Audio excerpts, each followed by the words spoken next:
Hello and welcome to TalentTalks. My name is David Allison. These webinars and podcasts provide an insight into the changing world of work.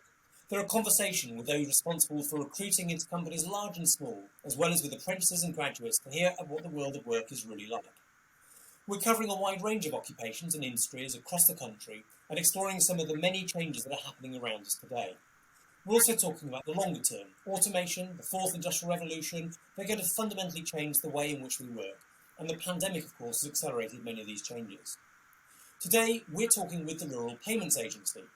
Now, the Rural Payments Agency, or RPA, is an executive agency sponsored by DEFRA, or the Department for Environment, Food and Rural Affairs. It's a major employer in its own right, with around 2,700 people across the country and offices from Exeter to Newcastle, Carlisle, Reading, Workington and York. The RPA has a wide range of responsibilities too, from boosting productivity of the farming industry through to provenance of food, import and export licences, delivery of subsidies, regulation of dairy and farm markets. It's a long list. And here to help me explore both the role of the RPA as well as the exciting careers that exist is Jake McClure. Jake, many thanks indeed for joining us today on TalentTalks. Thanks for having me, David. Great to be here. Jake, I tried to describe the RPA then in a few words. How did I do?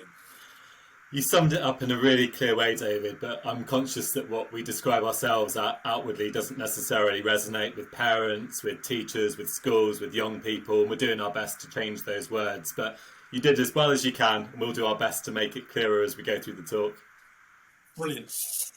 Jake, I think one of the kind of the early things to say is that from the outside, the civil service obviously appears to be this huge organisation and I guess mainly London-based, but I know that the reality is far from that. In fact, you're joining us from Torquay, I think, today, aren't you? I am, yeah, of course. So most of us, other than the people that have had to go in to deliver services which have required people to be in the offices, have been working from homes since last March. So in the Rural Payments Agency alone, overnight pretty much, we all went from being in our offices within 2 or 3 days, working from our homes. And yes, I'm in sunny Torquay right now and have been since February the 28th last year. But nominally you're based out of the Exeter office, are you? I am, yes, and it's a common misnomer that the civil service is Whitehall, and Whitehall is a street in London, and yes, there are people, that's where many government headquarters are, but the civil service is 450,000 people across not just the whole of the UK, but the whole of the world, including in missions, for example, with the Foreign and Commonwealth Office or other parts of the civil service like the Home Office. We have people all over the place. So by no means is it London centric, and we've got a huge programme across government to encourage all of people across all departments to look at where we can be better regionally focused to deliver for the people wherever we are in the country. So we range from people across Penzance all the way up to Carlisle, all the way down to the southeast in the Department for the Environment, Food and Rural Affairs.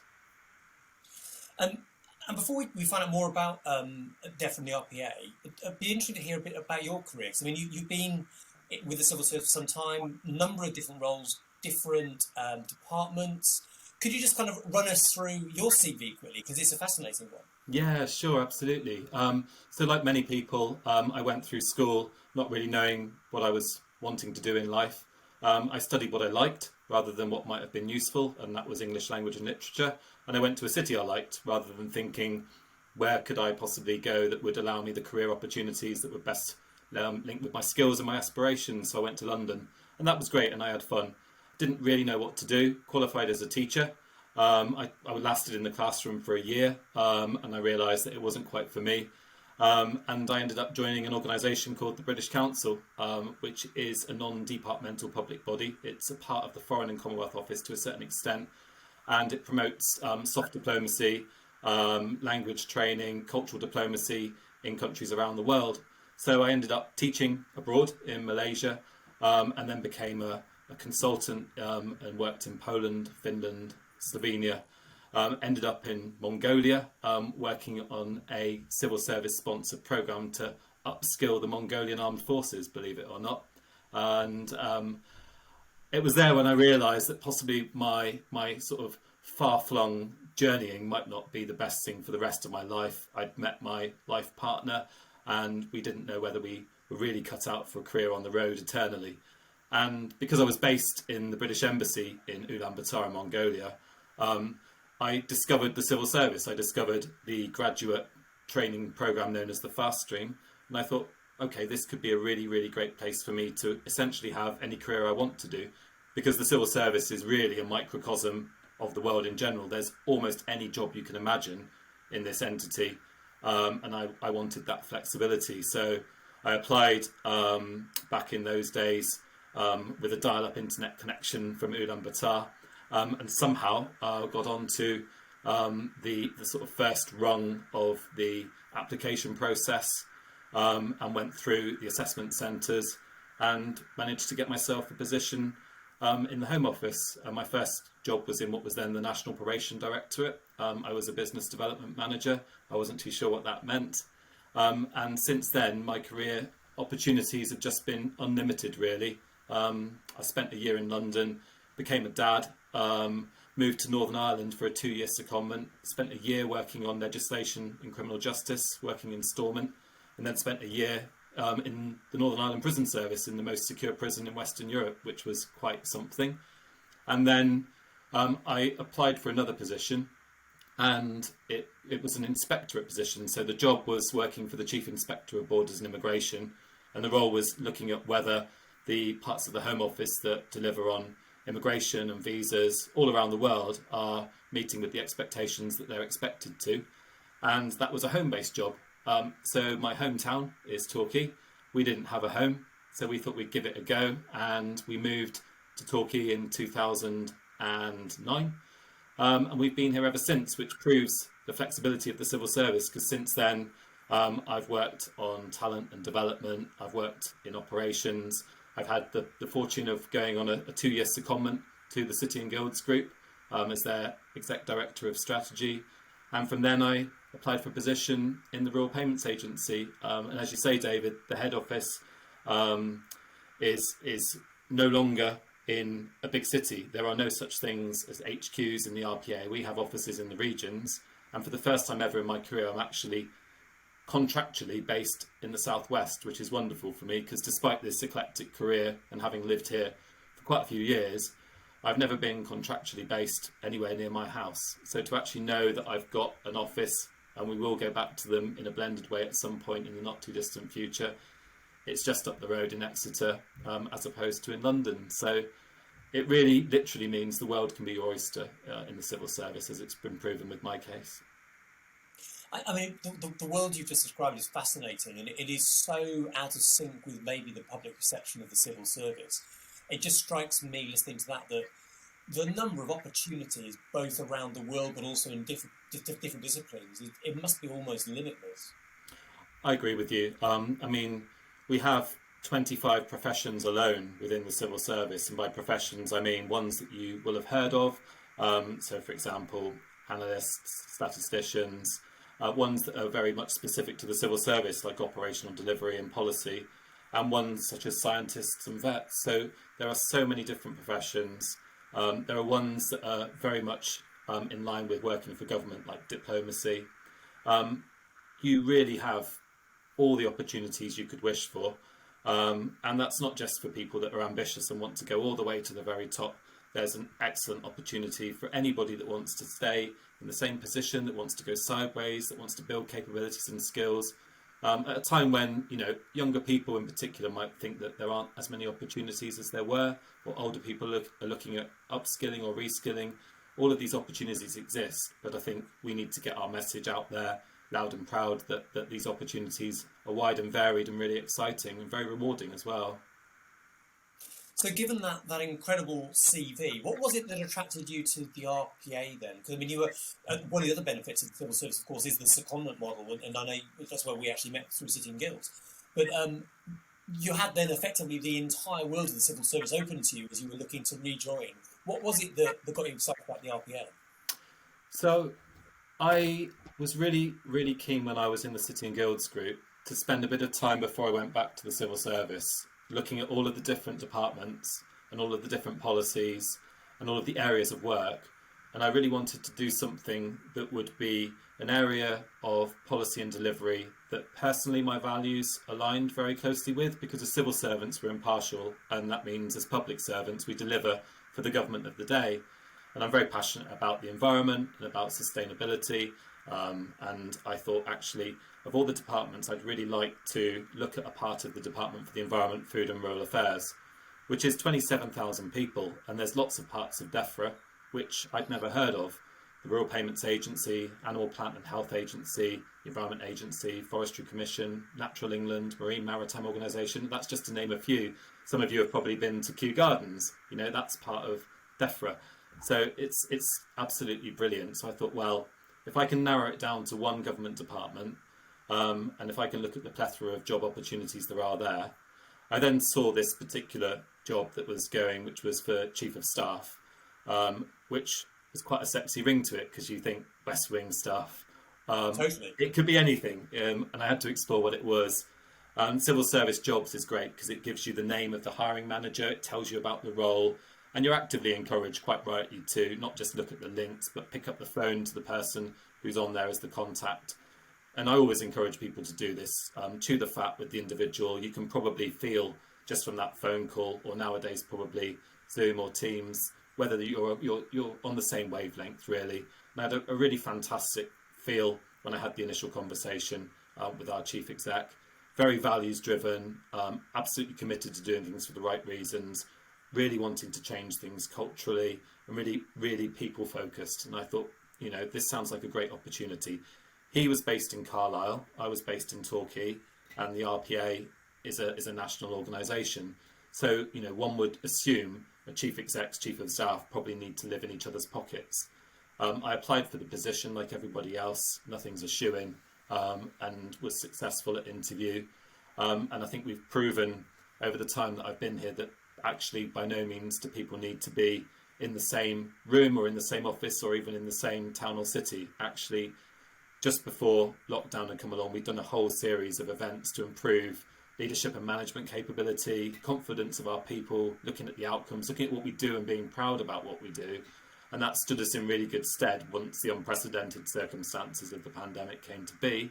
We found ourselves moving very quickly to being quite isolated, all working from home, but we'd really built a strong organisation as a result of that. So that's how that came to be. The RPA for me is a wonderful organisation, but the whole of the DEFRA Group family is a fantastic organisation. And that's another thing to get across. If you're passionate about something, that's something that will stand you in good stead when you do a job, and thinking about why you're passionate about it. Again, that's another thing. And if those passions align with the value set of the organisation that you're joining or that you're in, that's even better. And again, I'm just struck by the way in which you're describing it. Like many other major employers that we've spoken to, it's the values and the passion that are the most important thing in terms of finding that fit with the right people to join the team. Absolutely. So in City and Guilds Group, you know, when we talked about leadership, integrity and imagination, that captured me. I think that the chief exec of City and Guilds, Kirsty Donnelly, absolutely encapsulates all of those things. And to be able to practice what you preach is the most important thing. And actually, when you explore the sorts of messages that people put out there, the corporate messages that come through the channels that you can explore by just researching. But then if you look through LinkedIn and you look at employees and you look at the employee voice and you look at the sort of things people say, then you can really get to grips with whether it's true. And that's what I was really struck about when I looked at particularly DEFRA. You'll find that many civil servants, certainly the majority, are very values driven. It goes with the job. But to actually find a place where everybody is committed to delivery, everyone's committed to performance, everyone wants to deliver for the customer, but we all want to do it in the right way, and how that happens is absolutely critical, because unless you're focused on your care of your people, then the care for your customers will have a negative impact. So the two are intrinsically linked, and it's a great place to be when you get that recognition that without one you can't have the other. Totally.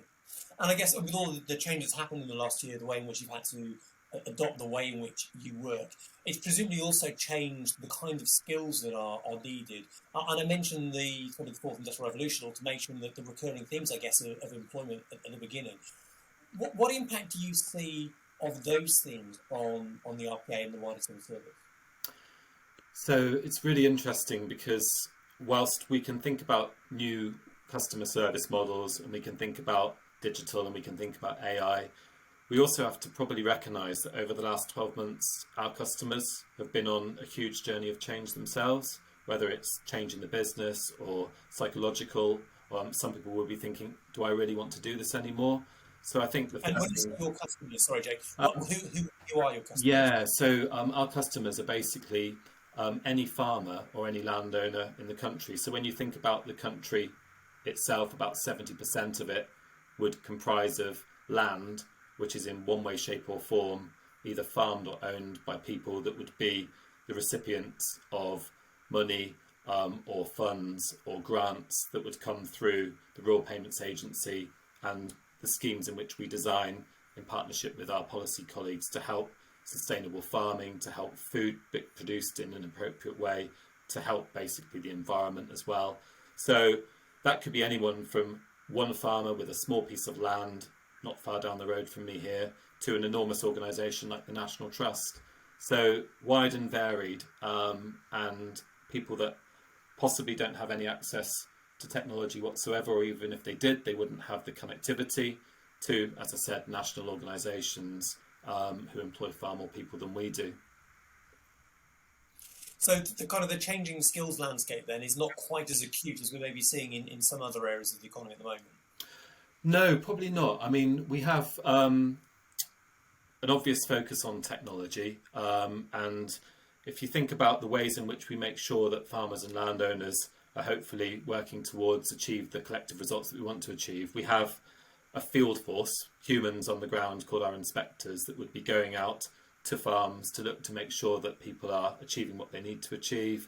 On the rare occasion that they may not be, then there could be some form of fines or a way to incentivise people to do better. But boots on the ground as such will be changing as we iterate the technology with the use of drones, with the use of all the geospatial mapping and all of that really exciting stuff. That's one small component part of a whole series of transition as we move towards a new world. So, for example, every department that is out there will have usually published a 5-year plan or a 7-year plan. And in those plans, if there are any parents listening to this, for example, those are the things that you'd want to look at. And those are the things that you'd want to sort of explore with young people, teachers, to say, right, the here and the now is fine, but actually, how do I develop the skills that organisations might need for the future?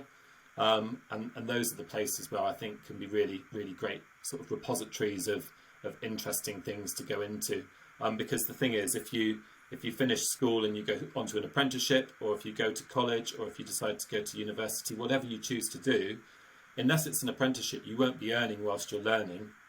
You will be just simply learning, and those learning programs can take years, and you want to be sure that whilst you do that, that business is keeping pace with your studies, you're keeping pace with business, and when you finish, that you're in a strong position for employment. So it's a tough balance. It's why I'm a huge fan of apprenticeships, actually. Yeah, and I mean, apprenticeships is an interesting next topic for conversation, because you worked at the Cabinet Office, didn't you, with particular interest in apprenticeships for some time?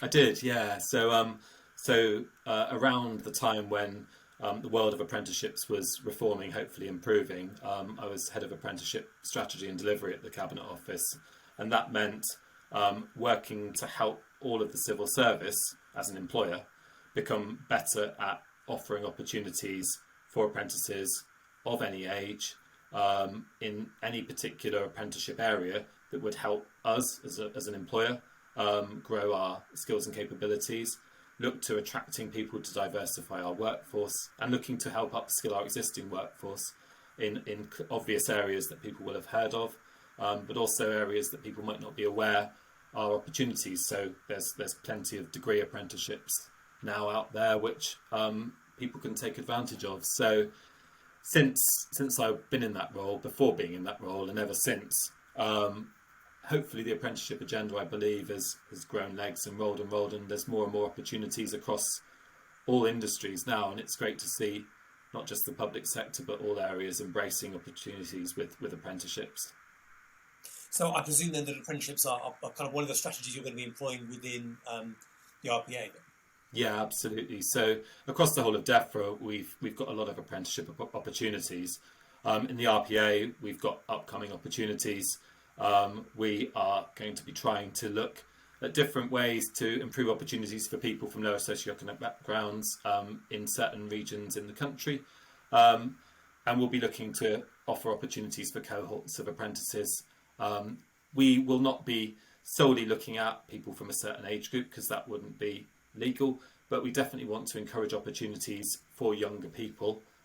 We recognise that, at this particular time, certainly in the last year and a half, there'll be an awful lot of young people that will be thinking, actually, even if I manage to sit the exams, what happens next? There'll be people that have been at college and at university that have been essentially working from home, doing their studies online for the last year and a half, and people might be feeling that the world's kind of closed in on them.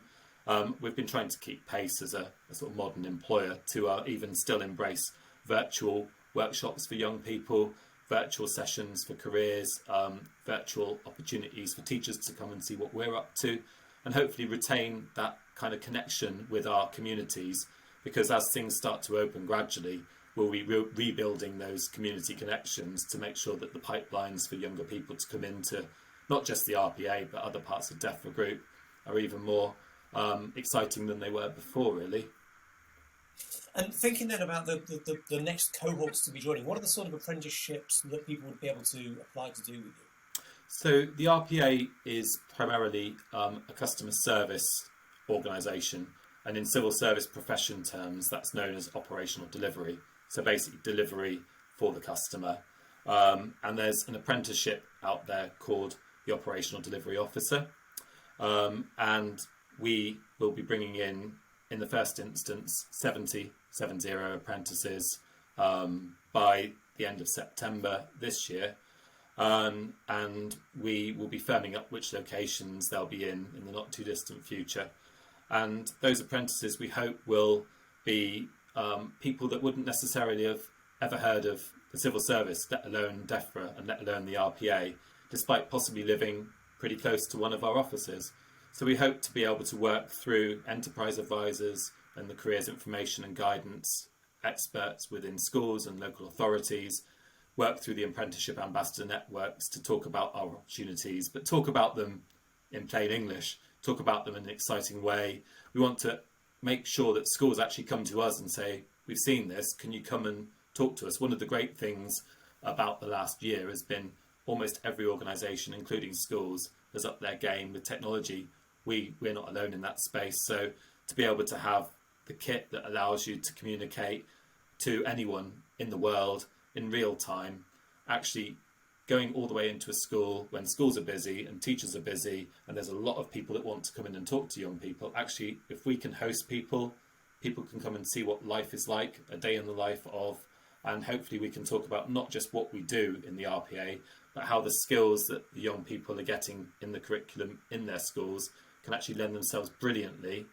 And we won't be going through convoluted, complex, jargonistic application processes which don't mean anything to real people. We'll hopefully be looking at people's strengths.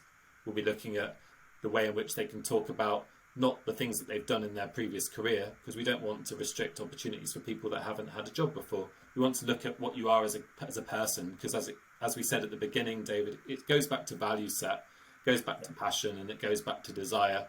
Yes, there'll be an element of all of the stuff that you have to do in school and the rigour that accompanies that, but actually it's more about the person that you are.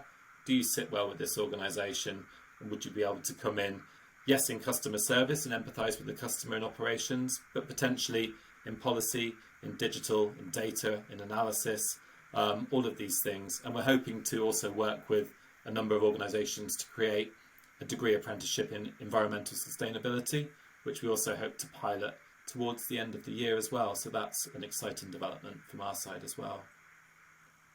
And that all obviously sits alongside other traditional routes around graduates as well for the civil service. Yeah, so the well-established route for graduates, which I came in to, is still very much part of our route into the civil service fast stream. Obviously, you need to have a first degree, and the fast stream has become a very, very well-developed way for one particular talent pipeline to come in. And alongside apprentices and alongside early talent in all areas, we want to start, once we're able to get hopefully towards this blended approach in the offices, thinking about how starting not just at secondary school, but actually working with organisations that develop skills in primaries to open the minds of primary kids and the teachers to the opportunities in their local area. Hopefully that will feed into the schools. There are organisations out there that straddle the gap between primary and secondary. And then hopefully having that conversation, it'll help younger people determine where they might like to go. And if they spent that time in an organisation, if the teachers had spent time in the organisation, and also us as people, if we can articulate what we do and make it exciting to your average group of year 10 students, we've achieved something that we've not necessarily always been able to do, which is talk clearly and passionately in a way that everyone can understand the nature of our job and why we're so proud doing what we do, really. Yeah, and just listening to you today, the kind of the passion and conviction really does come across, as well as it's opened my eyes to the huge range of opportunities that exist, something that I don't think I was probably aware of until today. So, Jake, thank you very much indeed for joining us and explaining so clearly those fantastic opportunities that are out there. We'll put links on our website to the Regional People Agency's information around careers, and also for your forthcoming recruitment drive, which is a great, real, tangible opportunity for people who are looking for things today. So, Jake, thanks so much for joining Talent Talks. Next time, we're moving on to a different subject, and we're going to be thinking about the world of surveying. So my guests are going to be Blaine Perroton, who's the Young Surveyor of the Year in 2019, and also Fellow of the Royal Institute of Chartered Surveyors. And we're also going to be joined by Adele Rule-Martin from GVA UK, who is an apprentice surveyor. So thank you again to Jake, and I look forward to seeing all of you next time round. Thank you, David.